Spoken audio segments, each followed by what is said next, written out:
What's up, YouTube? Today I would like to discuss with you how melee combat works in PvP for Space Marines 2. And with the release of the Spartan Arena, we could properly test everything in a controlled setting. Here's what I found. You cannot parry in PvP, only block. How do you successfully block? Timing is everything here. You want to press your block button as their melee weapon is in swing. Too much before and you will get hit, too much after and you are already hit, and giving them a free second hit.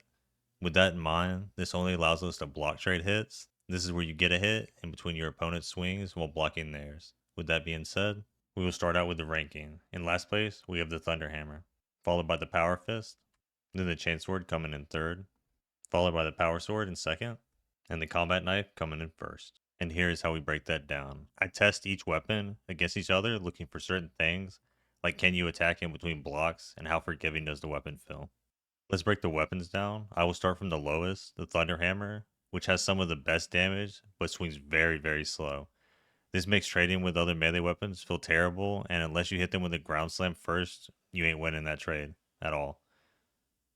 Other weapons can return to ready after a block faster than the Thunderhammer, allowing them to get a free hit on you. While it lacks in blocking and speed, it makes up in damage by being one of the most devastating weapons in all of PvP in the right hands, offering 2 taps and a 1-hit kill with its aftershock. It offers the best in terms of range as well. If the ranking was solely based on style points, it would be number 1. But we are talking about melee versus melee, so it's last not being able to beat any weapon in block trading at all, allowing your opponent to hit in between each of your swings. For Assault though, in my opinion, this is the best weapon. Next we have the Power Fist, only taken 4th because it can beat the Thunderhammer when it comes to trading hits while blocking. But it lacks in damage, needing 3 hits to secure a kill at times. All of its regular attacks can be blocked, even its dash attack. This one leaves you the most vulnerable for follow-up counterattacks. Its heavy attack, however, cannot be blocked like most weapons, so you might want to mix in a few with your normal swings, especially if you notice your opponent starting to block a lot. The range also feels really short here, almost like you have to be right on top of them. Much like the hammer, you have a one-shot attack here, but again, the range is very short. Another reason why I rank it so low is it allows someone to get a free hit in between your swings, just like the Thunderhammer. Then we come to the middle of the pack with the Chainsword. This weapon is a perfect balance, right in the middle of damage and speed. It won't outperform everything, but you will outperform the Thunderhammer and the Power Fist in terms of trading hits while blocking.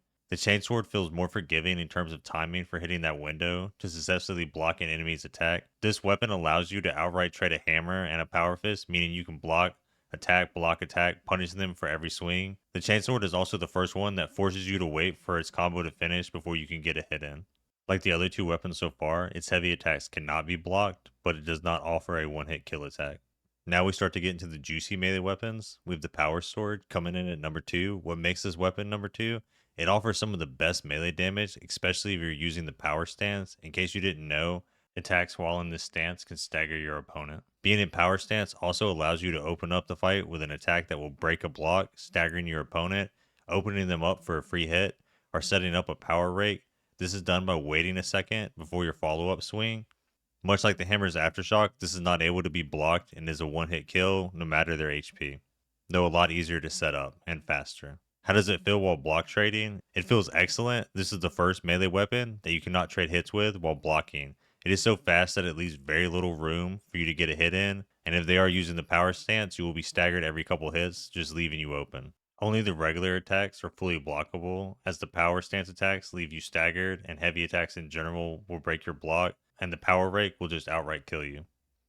So that brings us to the combat knife. This is the true king when it comes to melee and PvP. In a good player's hands, this will cut you up 10 times out of 10. It offers the best in terms of speed, having the highest speed stat out of all of melee weapons. What this does, it allows for you to get out heavy unblockable attacks at the same rate as most other weapons' normal attacks, even offering 2 hits to their 1. Sometimes. Its lunge attack is blockable, but the speed of the weapon allows for a fast enough follow-up attack or heavy attack.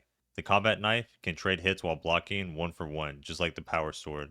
Then how does it take the number 1 spot? Well, it beats the power sword with its speed just out damaging it in straight up one-on-one combat. The combat knife and the power sword are the only melee weapons that can trade 1 block for 1 hit. The only downside is, unlike the power sword, it does not offer a big one-shot attack, but it does offer the fastest heavy unblockable attack, securing its spot at number 1. With all that being said, here are some tips to help you take advantage of it all. Power rate can be set up behind a wall. This is really good, especially if you are being chased.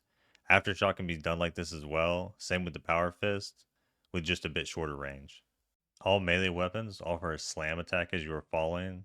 It's good to use this if you are chasing somebody and they are running from you and they flee off of a ledge. It is best to mix in heavy attacks with your light attacks because this will stagger your opponent, giving you more free hits. Melee restores armor as you do damage, allowing you to more easily trade someone shooting you. This does not mean you can bum rush a tactical class or a heavy. You still have to play corners and set up for the fight. Melee does health damage, avoiding armor altogether, so in team fights, I will swing towards the lowest health target. As the assault class, back-to-back slams will result in a kill. The hammer seems to be the most forgiving here. This is why I said it was the best for the assault class. The hammer also has one of the best dash attacks with the most reach. While using the combat knife, I like to open up with a dash attack, followed by a light attack, then a barrage of heavy attacks, taking full advantage of its speed and constantly staggering them. Sometimes a few shots from your gun can change a melee battle into your favor, so don't forget you have a pistol in your hands. Hope this helps clear up any confusion you might have had about melee combat in PvP for Space Marines 2. I'm Pluto, thanks for watching, and don't forget to hit that subscribe button. I'll catch you in the next one.